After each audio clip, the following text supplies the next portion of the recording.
Bonsoir à toutes et à tous, ravi de vous retrouver en ce jeudi 5 septembre 2024. 85 Chrono fait sa rentrée depuis lundi et ce soir nous sommes ensemble pendant 35 minutes pour faire le tour de toute l'actualité sportive. Et puis comme les saisons dernières, vous retrouverez évidemment toutes les chroniques, tous nos chroniqueurs, nos invités. On parlera de l'entretien 85 Chrono. Cette semaine, c'est le sélectionneur de l'équipe de France, Thomas Vauclair, qui a pris du temps pour répondre aux questions et nous parler de son été chargé. Puis on parlera voile aussi, bien évidemment, avec l'actualité de cette saison. C'est évidemment le Vendée Globe, vous le savez, qui partira le 10 novembre prochain pour la 10e édition. Qui de mieux donc que notre chroniqueur voile, Fabrice Guillon, pour nous accompagner ce soir. Bonsoir Fabrice. Bonsoir Alexandre. Comment s'est passé votre été? Vous êtes prêt pour cette saison? Magnifiquement, bien reposé, au taquet. Au taquet, et bien parfait. Lui aussi sera au taquet le 10 novembre prochain pour participer à son deuxième Vendée Globe à bord de l'IMOCA Guyot Environnement Water Family. Bonsoir Benjamin Dutreux. Bonsoir. Et avant de commencer à parler ensemble de tout ce qui vous attend pour les prochaines semaines et ce Vendée Globe,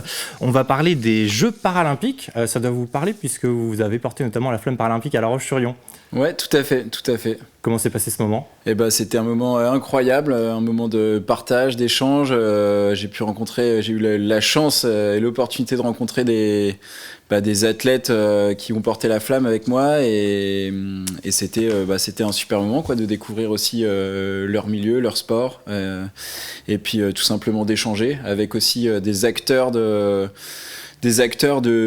bénévolat, du sport ici en Vendée. Donc non, c'était vraiment un moment fort sympathique. Ouais. Bon, et puis peut-être avez-vous suivi les différents exploits de ces sportifs et notamment vendéens, puisque pour rappel, ils sont 6 sur ces Jeux paralympiques de Paris 2024. On vous en parlait lundi avec notamment la médaille de bronze de Thibaut Rigaudot en paratriathlon. Et puis certains sont toujours en compétition. C'est le cas de Stéphane Houdet en tennis fauteuil, éliminé en quart de finale en simple. Le licencié du tennis club Rio-Océan jouera pour la médaille de bronze en double en compagnie de son coéquipier Frédéric Caténéo. Rendez-vous demain à midi sur le cours Suzanne Langlaine de Roland-Garros. Et puis la dernière vendéenne en lice, c'est Anaëlle Roulet.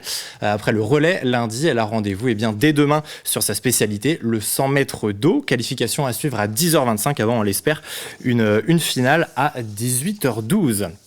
Et puis dans un tout autre sujet, cette fois en football, ça a été l'un des feuilletons du printemps dernier. Rappelez-vous, le Vendée Football Club. Alors pour rappel, le président de la Roche VF, Christophe Chabot, avait évoqué son intention de créer un club pour fédérer le football vendéen au plus haut niveau et de viser à terme d'évoluer dans des divisions supérieures. Le district de Vendée de football s'était opposé au changement de nom et bien qu'ayant fait l'objet de modifications, ce nouveau nom avait été retoqué au mois de juillet par la fédération. Nouvel épisode cette semaine, Christophe Chabot a annoncé la création d'une nouvelle société, la SCIC Vendée Foot Club, une structure indépendante qui n'adhère pas à la FFF. Objectif, se diriger vers l'élite nationale et servir d'accélérateur, notamment pour la construction d'un nouveau stade. La conférence de présentation avait lieu aujourd'hui à La Roche-sur-Yon et pour tenter d'y voir plus clair, Kim Bastard a interrogé Christophe Chabot. Justement, on l'écoute. Son but et son objet, c'est d'aider à la promotion du football, particulièrement du football. On aurait pu dire du sport en général, mais non, c'est bien le football en Vendée et la promotion du football de haut niveau. On veut fédérer de nombreux acteurs qui attendent ça depuis longtemps pour proposer donc un modèle économique nouveau dans les clubs. Notre objectif est très clair, 50 clubs. Et ce qu'on veut, c'est que ces clubs achètent symboliquement une action. Et on veut être le premier club de France où les actionnaires seront, les copropriétaires seront 10, 15, 20, 30, 40, 50 clubs de Vendée. Concernant les, entre parenthèses, sociaux, plus exactement les supporters qui pourraient investir, on se fixe l'objectif de 500, avec, j'insiste là-dessus, un droit d'expression important. Le même que nous, que moi, en réel, par exemple. Donc, l'idée, c'est de ne plus dépendre de l'humeur d'un chef d'entreprise, d'une personne ou d'une collectivité. Donc pour ça, il faut s'y prendre autrement. Voilà, on aura bien sûr le temps de revenir sur ce projet, mais sachant en tout cas que le nom, La Roche VF, reste encore au moins pour cette saison le nom du club donc de La Roche-sur-Yon qui évolue en N2. Allez, c'est l'heure à présent de revenir en plateau avec notre chroniqueur Fabrice Guillon et notre invité Benjamin Dutreux. Pour commencer peut-être, Benjamin, nous vous avions laissé au mois de juin sur la New York Vendée les Sables d'Olonne avec une 13e place. Qu'est-ce qu'il s'est passé depuis? Comment s'est passé votre été?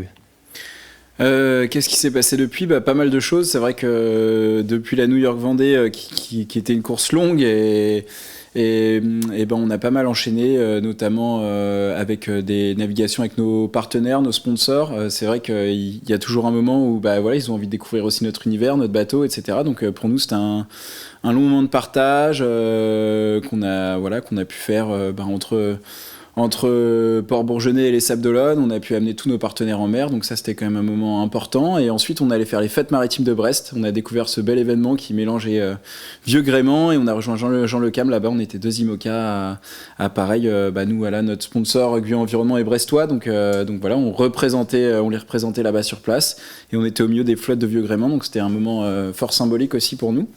Et ensuite, pendant que moi, j'essayais de prendre un peu plus de repos pour me préparer à l'événement important qui arrive, et l'équipe, elle, bossait d'arrache-pied parce que le bateau était sorti de l'eau, tout a été intégralement démonté. On n'avait que 6 semaines pour faire tout ça.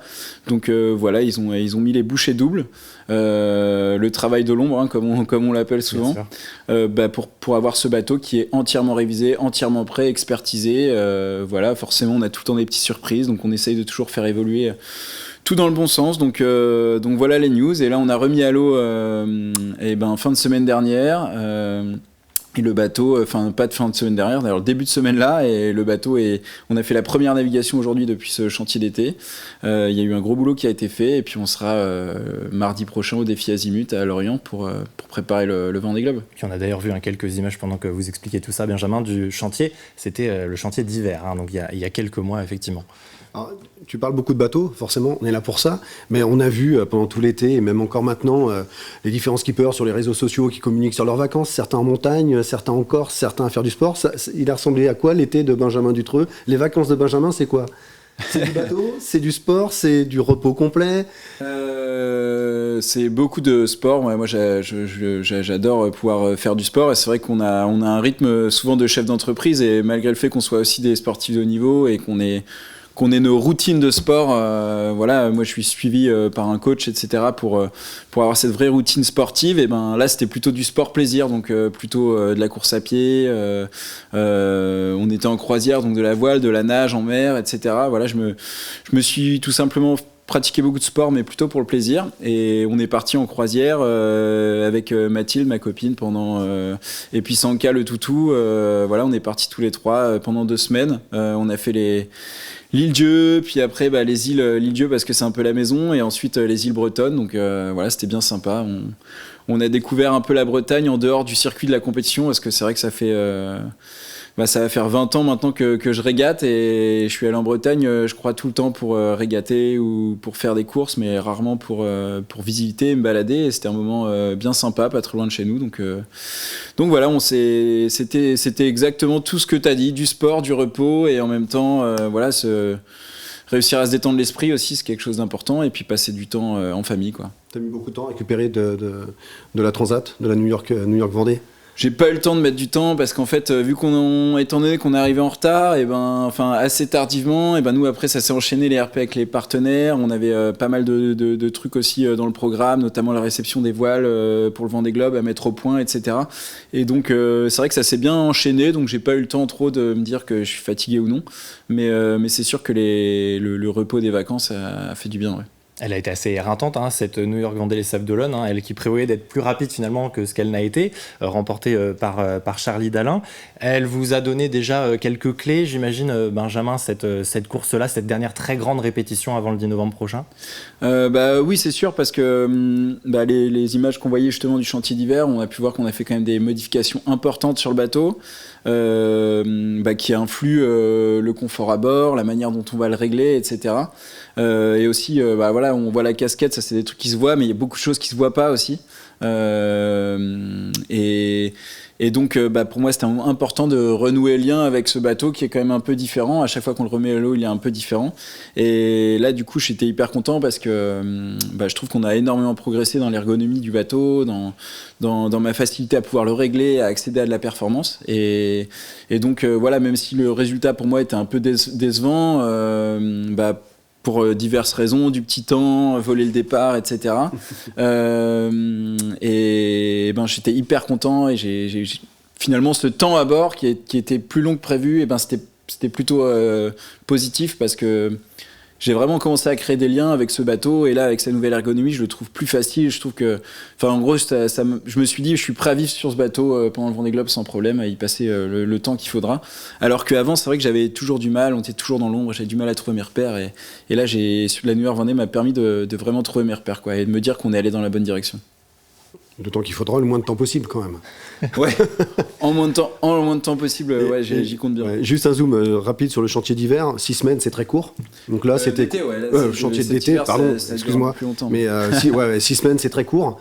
On fait quoi en 6 semaines? On met le bateau prêt pour le Vendée Globe? Bah là, oui, le bateau a été mis à nu complètement. Comme je disais, on a fait des grosses modifs cet hiver. Donc là, c'était tout démonté. Et là, après, on a des experts qui passent avec différentes méthodes de contrôle non destructif. Ça peut être de l'ultrassion, de la thermographie, etc. Et tout le bateau est passé au crible. Et là, c'est vrai vu qu'on part sur le Vendée Globe, les moindres petits défauts qu'on n'avait pas forcément corrigés jusque-là, qu'on se disait là c'est pas très grave, c'est pas très important, là on l'a fait. C'est beaucoup de composites. On a fait quelques modifications aussi plutôt pour du confort à bord. On a installé des lits avec un point droit devant qui me permet aussi de caler les pieds pour pas que je me fasse éjecter de mon matelas.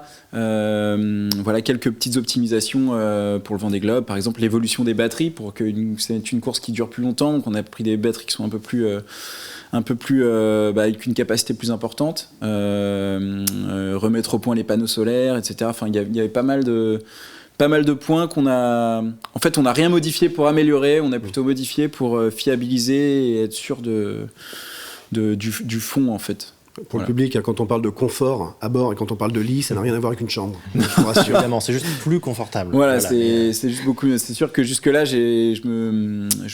en gros, j'ai accepté d'être dans un pouf-habit ou dans un matelas que je calais à droite à gauche. Et là, c'est vrai que les divers accidents qu'il y a pu y avoir, plus le fait que je me rende compte qu'en fait c'est important de pouvoir bien se caler, bien se reposer, et on s'est dit allez, cette fois les gars ont été sympas avec moi, on dit on va l'équiper d'un petit un lit, ça reste une planche en carbone qui peut s'enguler, mais voilà, c'est quand même un endroit dans lequel au moins je vais pouvoir poser mon matelas, quoi. Effectivement, on l'a vu, cette ergonomie et puis tous ces ajustements aussi, beaucoup de skippers les ont fait ou sont encore en train de les peaufiner avant le départ le 10 novembre prochain. Fabrice, on va faire un petit tour ensemble, petite parenthèse avec Benjamin, sur tous les résultats, l'actualité de la course au large, et pour démarrer une course qui avait lieu cet été. Il s'en est passé des choses cet été. Oui. Tout d'abord, un retour sur la course les Açores, les Sables, qui s'est couru comme tous les 2 ans, en Mini 650, 72 bateaux, encore une fois, ils font le plein, toujours en Mini 650. Au départ des Sables d'Olonne, le 19 juillet dernier, direction les Açores et le port d'Horta. Une deuxième étape, repartie le 4 août des Açores, cap vers les Sables d'Olonne. Course remportée par Antonin Chapeau sur son bateau Bip Bip en catégorie série, et par Alexandre Demange sur DMG Maurice Sailing Academy 2 dans la catégorie phare des prototypes. 2 Vendéens étaient sur cette course, tu les connais bien d'ailleurs, Benjamin. Il y avait Amaury Guérin sur Groupe Satov qui a vu malheureusement son bateau se délaminer, ce qui a provoqué une voie d'eau sur la première étape. Et sur cette même première étape, un autre skipper que tu connais très très bien, c'est Matteo Le Calvic, qui a malheureusement perdu son bateau dans un incendie. En arrivant sur les Açores, il a été récupéré sain et sauf par un bateau accompagnateur. Et puis ensuite, il y avait une autre course également qui se déroule toujours en ce moment. La solitaire du Figaro, Paprec, la célèbre course qui a vu passer tous les grands noms de la voile, dont Benjamin, tu la connais bien celle-ci aussi. Ouais, je la connais bien celle-ci. 3 étapes au programme cette année, entre Rouen et La Turballe, en passant par Riron et Royan, pour un total de 1750 milles nautiques. Première étape remportée par Loïs Béréard sur Skipper Massif 2022, et parmi les coureurs, on retrouve notamment Stéphane Le Diraison, l'homme aux 2 Vendée Globe, qui est bisu sur cette solitaire, qui participe donc à sa première solitaire, et Charlotte Yvain, qui est sur Skipper Massif 2023, qu'on a connu sous les couleurs du Team Vendée Formation de Saint-Gilles-Croix-de-Vie, et qui vient de boucler la 2e étape en 3e position. On la voyait à l'image, une 2e étape qui a été remportée par l'Irlandais Tom Dolan. Et oui, Benjamin qui était premier bisu en 2015 sur cette solitaire du Figaro, c'est ça, et puis 5e en 2018. Ouais, c'est ça, exactement. Je connais bien la course. Et c'est vrai que Tom, je suis content pour lui parce que ça fait un moment qu'il est sur le circuit et qu'il lâche rien, et c'est un super mec, et je suis super content aussi pour Chacha, pour Charlotte, avec qui j'ai eu l'occasion de remporter une épreuve justement qui était organisée par le Team Vendée à l'époque sur son Figaro, et là de la voir briller maintenant sur la solitaire, c'est chouette. Ouais. C'est vraiment chouette. Une troisième place. Ouais. Si on se projette maintenant sur le week-end qui arrive, Fabrice, là aussi il y a de l'actualité, mais en dehors de la Vendée. Alors, on va aller du côté de Lorient, mais il y a des Vendéens quand même qui y seront. Le premier événement, c'est ce week-end, donc à Lorient, les 24 heures ultimes. Ils seront 5 géants des mers pour une boucle transatlantique de 500 000, dont bien évidemment le Sodebo Ultime 3, skippé par Thomas Coville. Donc des runs de vitesse qui sont programmés le 6 septembre. Le départ des 24 heures est prévu, lui, le samedi 7 septembre à midi. Et à venir, et là on en reparlera bien évidemment avec Benjamin, c'est le défi Azimut, toujours à Lorient. Dernière régate en IMOCA avant le Vendée Globe. La 14e édition se tiendra du 10 au 15 septembre prochain. Il y a donc à ce jour 22 inscrits, dont les Sablés, Arnaud Boissière, Manuel Cousin, Denis Van Winberg, Benjamin bien sûr sur Team Guyon Environnement Water Family. Là aussi, des runs de vitesse en équipage le 11 septembre, suivi de la course en solitaire de 48 heures et le Tour de Groix le 15 septembre. Le fameux Tour de Groix événementiel, on emmène les partenaires, on emmène du monde. Donc encore un bel événement, on rappelle, c'est la dernière course avant le Vendée Globe. Donc on a hâte de se jauger. Ouais, hâte de se jauger, on va y revenir. Avant de conclure, par contre, je souhaite vraiment avoir une pensée pour Hervé Laurent, skipper bien connu, qui a participé à 2 éditions du Vendée Globe, une belle 3e place dans l'édition difficile 96-97. Il était toujours, Hervé, très engagé dans la course au large, et il est malheureusement décédé la semaine dernière dans un accident en mer au large de l'Orient. Donc voilà, je tenais absolument quand même à avoir cette pensée pour Hervé Laurent aujourd'hui. Merci Fabrice. Et donc on s'est projeté déjà sur les 24 heures ultimes qui auront lieu dès ce week-end à Lorient, mais en Vendée, il va y avoir d'autres événements à suivre du côté des terrains. Je vous propose de retrouver la première partie de l'agenda de ce week-end. On débute cet agenda avec du football et la 4e journée de National 2. La Roche VF cherchera à obtenir sa première victoire face à Saint-Brieuc. Même chose pour les Herbiers qui accueillent Saint-Malo. Les 2 matchs auront lieu ce vendredi à 19h. Le Poiré-sur-Vie sera confronté à Avranches samedi à 18h. Les Genoux qui ont débuté le championnat par 2 défaites. Toujours en football en National 3, ce sera la 3e journée et la Châtaigneraie leader avec 2 victoires en 2 matchs accueille Vertou. 1 victoire, 1 défaite au compteur. Coup d'envoi samedi à 18h. En handball, c'est la reprise pour le championnat de National 1 féminine. L'équipe de La Roche-sur-Yon accueille Côte-Basque. Coup d'envoi samedi à 20h30 à la salle Omnisport. Handball toujours avec le tournoi Jimmy Tessier dimanche à la salle des Sauniers au Sable d'Olonne, organisé par le SEC OHB. C'est un tournoi de préparation pour les équipes seniors masculines de Talmont, la Chaise-le-Vicomte, Aubigny-Moutier et les Sables d'Olonne. Et puis pour les amateurs de motocross, le championnat de Vendée aura lieu dimanche sur le terrain des Peu aux Herbiers. Il concernera les catégories Open, 125 cm3, Espoir 85 et Mini-Cross. Voilà, deuxième partie de l'agenda à retrouver un petit peu plus tard. Mais maintenant, je vous propose de passer à l'entretien 85 chrono.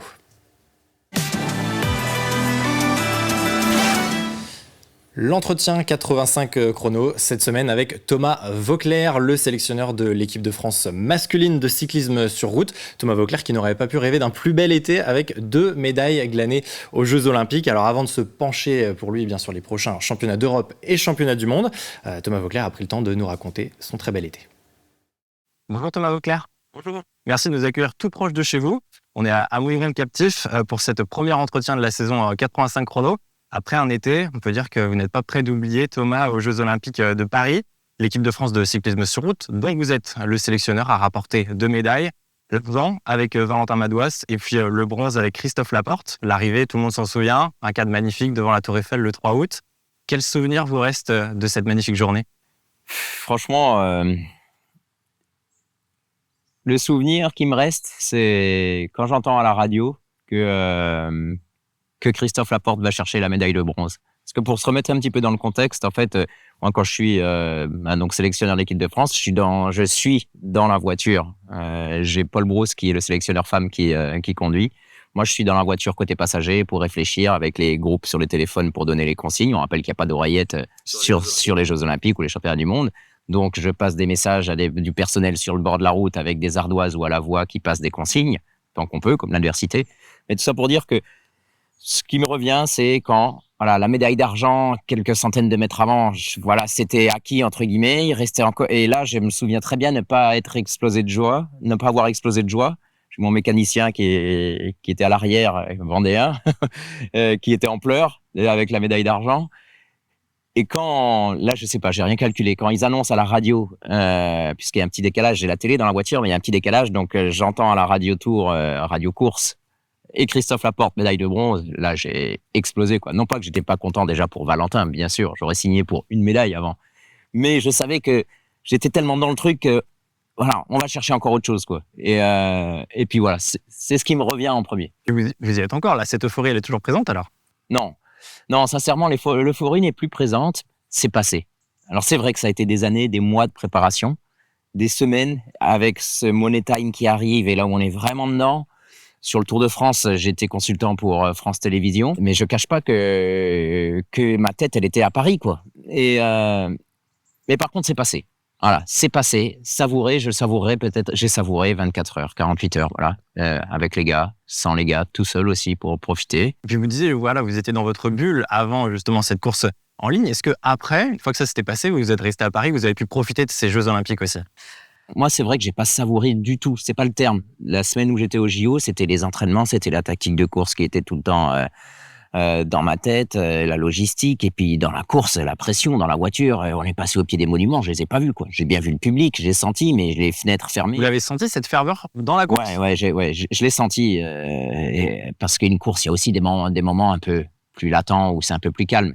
Mais vraiment, j'ai pas pu apprécier comme un spectateur. Beaucoup de gens me disent, ah, c'était magnifique, quelle course magnifique, et puis au pied des monuments, quelles images, Montmartre et tout. Franchement, je m'en fichais à ce moment-là, quoi. J'étais pas là pour ça. Mais pour répondre à la question, le lendemain, j'ai conduit pour l'épreuve femme la voiture de Paul Brousse, le sélectionneur femme. Donc, je me suis tout de suite remis dedans parce que j'avais aussi, on travaille en équipe au sein de la Fédération française de cyclisme. Et puis ensuite, le dimanche soir, mon job s'est arrêté et je suis rentré en Vendée pour m'occuper de mes 3 enfants que je n'avais pas eu pendant le Tour de France. Donc, 3 semaines et demie. Je suis rentré 2 jours et après pendant 2 semaines au JO. Donc, j'ai vite changé de casquette. Et là, pour le coup, entre 2 séances de plage ou bien de balade à vélo, j'ai pu profiter des JO comme un spectateur lambda et peut-être plus me rendre compte de l'impact que ça a eu. Il faut savourer ces moments-là parce que c'est éphémère. Alors, pas pour les mecs qui sont médaillés parce qu'ils seront médaillés à vie. Mais comme j'ai dit tout à l'heure au début de l'entretien, c'est passé, on passe à autre chose. Championnat d'Europe, championnat du monde, il y a d'autres objectifs parce que j'aime pas me reposer sur les lauriers ou trop. Voilà, il y a du travail. Un petit mot, Thomas, aussi sur la filière cycliste vendéenne. Alors, on sait, vous êtes attentif, impliqué dans ce qui se passe en Vendée avec de beaux résultats cet été. Évidemment, la victoire du Team Total Energy 7 ans après sur le Tour de France avec Anthony Turgis sur la 9e étape. Et puis aussi côté amateur, titre de championne de France amateur pour Sarah Pop de la Roche-Vendée Cyclisme. Comment est-ce que vous voyez tout ça? Eh bien, c'est vrai qu'au championnat de France, j'y étais évidemment. Et j'étais super content puisque moi-même je suis licencié au club de La Roche-sur-Yon au RVC. Donc voilà, Sarah championne de France, c'était super. Et puis une victoire d'Anthony Turgis, à quel point, tellement mérité pour lui parce que c'est vrai que depuis 2 ans, il n'arrivait pas à aller chercher son meilleur niveau, celui qu'il avait en 2021 par exemple. Et donc Anthony Turgis qui est venu, faut dire ce qui est, l'équipe Total Energy n'avait pas fait un bon début d'année. Et sur le Tour de France, une victoire d'étape, une 2e place avec Matteo Vercher. Ils ont fait un super Tour de France. Donc j'étais très content pour Jean-René Bernaudot. En effet, j'ai beaucoup d'affection pour Jean-René. Et je suis content que Anthony Turgis ait pu lui amener à nouveau une victoire sur le Tour de France 7 ans après la dernière, qui était celle de Lilian Calmejane. L'année de mon dernier Tour de France en 2017. Je me rappelle très bien de ce jour où Lilian a gagné. Donc le temps passe vite, en effet. Voilà pour cet extrait de l'entretien 85 chrono avec Thomas Voeckler qui est à retrouver dès demain après la matinale à 9h sur TV Vendée, bien évidemment. On se replonge dans le Vendée Globe, mais avant de parler Vendée Globe, un petit mot sur le défi Azimut, puisque dans une semaine maintenant, retour sur l'eau pour vous, Benjamin. Avec quel état d'esprit vous partez sur cette course ? Ouais, ça fait moins d'une semaine. On accueillera nos partenaires mercredi prochain là, et le départ de la course, nous, c'est ça qui nous importe sportivement, c'est la course de 48 heures qui partira jeudi. Pour l'instant, les conditions en plus s'annoncent un peu musclées, donc voilà, c'est vrai que le défi Azimut, c'est en même temps pour nous une course préparatoire. C'est le dernier moment où on est bord à bord avec nos concurrents et on arrive à se jauger un peu. Et en gros, s'il y a des petites choses à rectifier, c'est après cette course et après on peut plus le faire. Enfin, il y a plus d'autres occasions de le faire. Donc ça va être pour moi une course importante. malgré le fait que voilà, c'est aussi la dernière course, faut pas prendre de risques, on peut pas casser les bateaux, on peut voilà. Donc il va falloir voilà, trouver le juste dosage. Mais pour moi, c'est une course importante et pour nos partenaires et pour nous, l'équipe aussi se mettre dans le bain. Le Vendée Globe, c'est encore la dimension au-dessus. Donc voilà, c'est une course qui permet de se mettre dans le bain. Ouais, c'est important d'y être quand même au défi Azimut, selon toi, vraiment, parce que là vous êtes 22, on sait que vous serez 40 au départ du Vendée Globe, donc toute la flotte ne sera pas présente.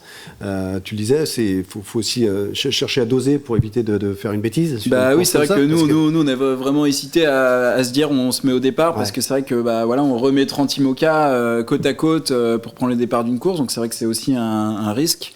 Malgré ça, on a quand même fait le choix d'y aller, pourtant sans forcément d'obligation de nos partenaires, mais pour nous, voilà, c'était important aussi de se reconfronter avec les autres bateaux, etc., voir un peu où on en est, et puis voilà, voir aussi ce qui est sorti, ce qui a évolué chez les autres, etc. Donc non, je pense que c'est une bonne chose. Ça permet aussi de se mettre déjà dans la course avant la course, quoi. Donc c'est pas mal. Tout en gardant le côté convivialité, on parlait du fameux Tour de Groix aussi. Là, l'idée, c'est d'emmener aussi des partenaires sur ce Tour de Groix, les faire naviguer sur le bateau, un peu plus que parfois le temps consacré sur une journée de RP. Mais là, c'est de les emmener, de les faire rêver un peu aussi. Oui, c'est vrai que c'est une vraie course événementielle. Ouais. C'est pour ça que le défi Azimut est autant apprécié. C'est vraiment tout autant de l'accueil de partenaires, du partage, etc., que de la course pour nous. Donc c'est vrai que le format est plutôt sympa. Et puis ensuite, le Vendée Globe, ça va arriver très très vite. On l'a dit en introduction de cette émission, une 9e place pour votre première participation en 2020-2021. Benjamin, qu'est-ce que vous allez chercher sur ce 2e Vendée Globe maintenant ? Eh ben, ce 2e Vendée Globe, il n'est pas placé exactement au même niveau que le premier. C'est vrai que le premier Vendée Globe, c'était de la découverte, une toute petite équipe, un tout petit budget, voilà, plutôt la bande de copains qui a réussi un peu son pari et son coup d'éclat en allant se présenter sur cette course. Là, c'est vrai que maintenant, on a un partenaire qui nous suit depuis 3 ans. On a bien préparé cette course. On a un bateau qui est techniquement beaucoup plus compliqué.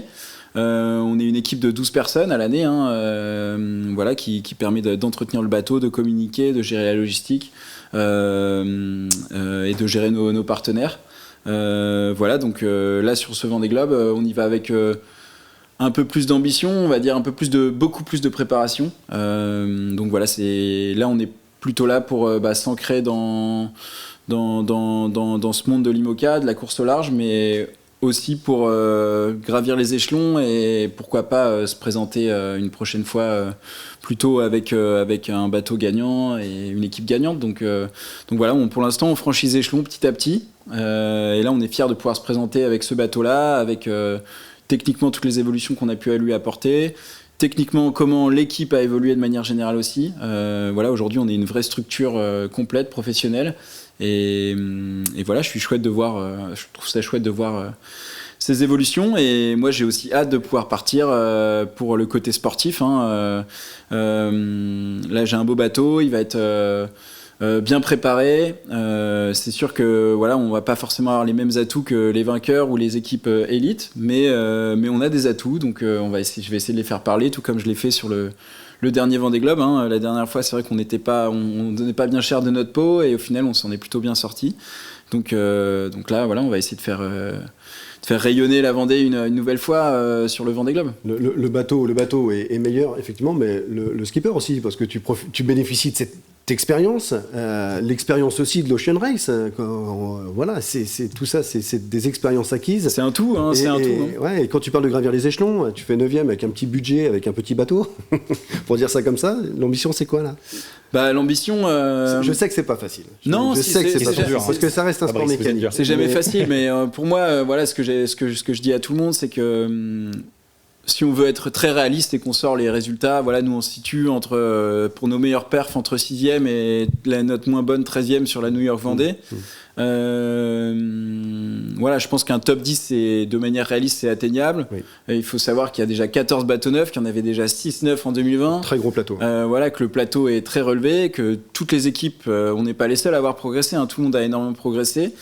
tout s'est énormément professionnalisé. Donc je suis déjà hyper fier que voilà, on tienne la tête haute dans le top 10 avec notre équipe. Maintenant, voilà, moi j'aime bien avoir des projets ambitieux et j'aimerais bien pouvoir créer la surprise, et ce serait une surprise de pouvoir aller approcher le top 5, quoi. C'est vrai que voilà, le top 10 pour moi c'est un objectif réaliste. Après, maintenant, le Vendée Globe, c'est une course à part. Il peut se passer tellement de choses. Il peut y avoir des avaries. Il peut y avoir... Enfin, c'est un écosystème qui est tellement différent que je pense que le Vendée Globe, on peut se laisser, on peut laisser dans notre tête une petite graine germer en se disant que des résultats qu'on pensait inatteignables sont atteignables. Donc écoute, moi, je me laisse rêver et je me dis que voilà, approcher du top 5, c'est quelque chose de possible. Et puis on n'aura pas le temps d'en parler dans cette émission, mais vous êtes aussi avec un sponsor environnement, la Water Family, et puis vous avez participé à l'une de nos émissions qui va être à découvrir sur TV Vendée tout au long de ce Vendée Globe. Ça s'appelle le Petit Vendée Globe, des petits reporters qui vous ont posé plein de questions sur l'environnement. Je vous propose de voir justement un court extrait de cette émission. Est-ce que tu vois beaucoup de déchets? Lesquels? Est-ce que je vois beaucoup de déchets? Un petit peu, mais pas tant que ça, j'ai l'impression. Après, c'est vrai c'est tellement immense l'océan et la mer qu'il y en a forcément beaucoup. Et nous, on passe pas dans les endroits où on en voit le plus, donc on en croise de temps en temps. Mais ce qu'on croise beaucoup, par exemple, c'est ceux que tu croises sur les plages, c'est les mêmes, c'est-à-dire des mégots de cigarettes, des bouteilles d'eau vides. Voilà, plein de petits déchets comme ça qu'on croise, les mêmes que ceux que tu peux croiser sur la plage. Petite réaction, comment ça s'est passé ce tournage?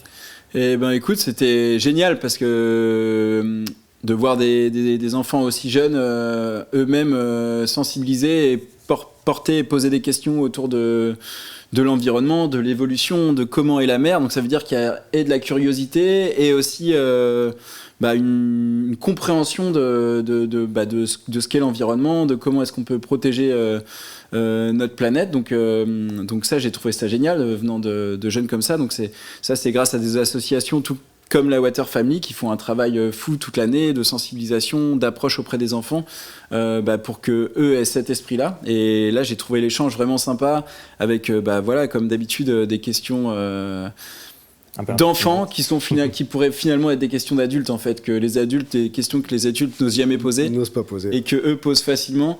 Et donc c'était un moment d'échange super sympa et je me rappelle de l'émission et je me rappelle aussi de l'après-émission qui était un moment presque encore plus sympa parce que à l'émission il y a les caméras, etc. Et quand on est derrière après ça discute, ça pose d'autres questions. Donc non, c'était vraiment un moment d'échange vraiment très sympa. Voilà, donc c'est à retrouver tous les mercredis, présenté par Alix Lanos sur TV Vendée à 10h. Et vous, votre épisode, Benjamin, ce sera le mercredi 18 septembre. L'occasion de vous parler d'un autre rendez-vous qui commence à partir de demain, vendredi 10h. Ce sont les légendes du Vendée Globe. Nous sommes partis à la rencontre de tous ceux qui ont remporté cette épreuve de légende. Et la première légende, ce sera Titouan-Lamazou, donc à suivre demain, vendredi, à partir de 10h sur TV Vendée. Et puis ensuite, bien sûr, en replay. La deuxième partie des agendas du week-end, c'est tout de suite. Et c'est avec Aurélien Huard. 2 événements de course à pied au programme ce week-end, avec tout d'abord le Trail Boulder en forêt de Mervan, dimanche à partir de 6h30. Organisé par l'association Cours Toujours 85, 4 distances sont proposées, 8, 13, 25 et 52 km. Autre trail, celui de Montaigu-Vendée, dimanche à partir de 9h, organisé par l'Athlé Bocage Vendée. 3 distances sont au programme, 10, 16 et 24 km. Le club de triathlon des Sables d'Olonne organise son traditionnel triathlon relais entreprise samedi. Cette 8e édition accueillera plus de 300 participants répartis en équipes de 3. Ils disputeront 2 manches avec 300 mètres de nage, 6 km de vélo et 1,7 km de course à pied. Du cyclisme tout au long du week-end à Montaigu-Vendée avec une coupe régionale de VTT organisée par le Vélo Club Montaigu. De nombreuses courses au programme pour jeunes, adultes, hommes et femmes. Le handisport sera à l'honneur vendredi à Froidefond avec un village paralympique installé sur le stade Philippe Violot. L'occasion de découvrir différentes activités handisport. Et puis la commune d'Angles organise sa 9e fête du sport samedi à la salle Omnisport à partir de 16h. Différents challenges sportifs seront proposés par 10 associations. L'entrée est gratuite. Du programme du week-end, on n'aura pas le temps de faire le quiz ce soir, il faudra donc revenir jeudi prochain, et puis messieurs, il faudra revenir une autre fois cette saison bien sûr. Merci beaucoup Fabrice. Merci Alexandre. Merci Benjamin Dutreux, prochain Avec rendez-vous, plaisir. Merci le défi beaucoup. Azimut, donc le 10 septembre, et puis le Vendée Globe à partir du 10 novembre, bien entendu. D'ici là, très belle fin de semaine à toutes et à tous sur TV Vendée, et puis prochain rendez-vous sport lundi matin dans la matinale avec le journal des sports. Bonne soirée à tous. Bonne soirée.